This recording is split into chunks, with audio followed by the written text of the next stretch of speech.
D के राजा operator.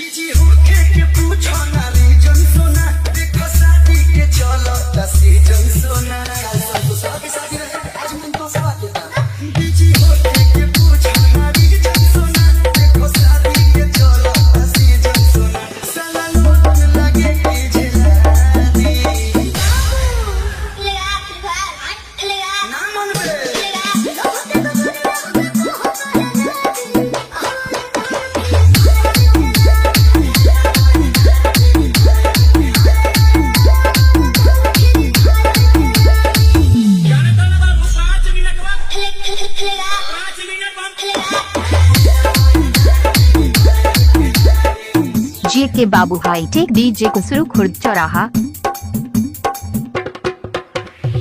जे के बाबू हाईटेक डीजे कुसरू खुर्द चौराहा।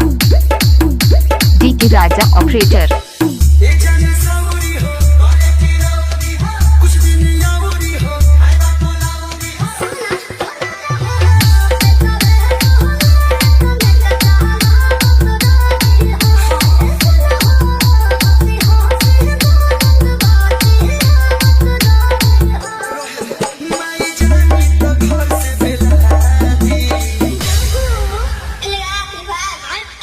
ये कौन है जो बार बार मुझे फ्री फायर खेलने के लिए उकसा रहा है?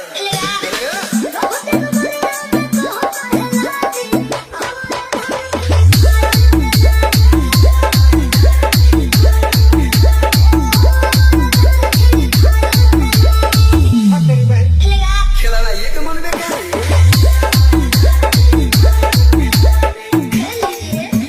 जे के बाबू हाईटेक डीजे कुसरू खुर्द चौराहा। जे के बाबू हाईटेक डीजे कुसरू खुर्द चौराहा। डी के राजा ऑपरेटर।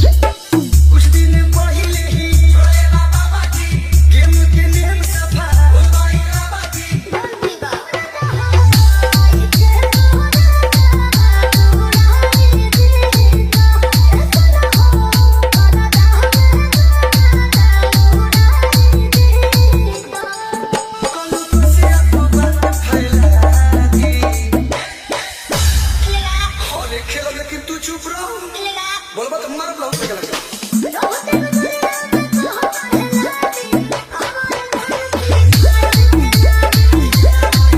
जे के बाबू हाईटेक डीजे कुसरू खुर्द चौराहा।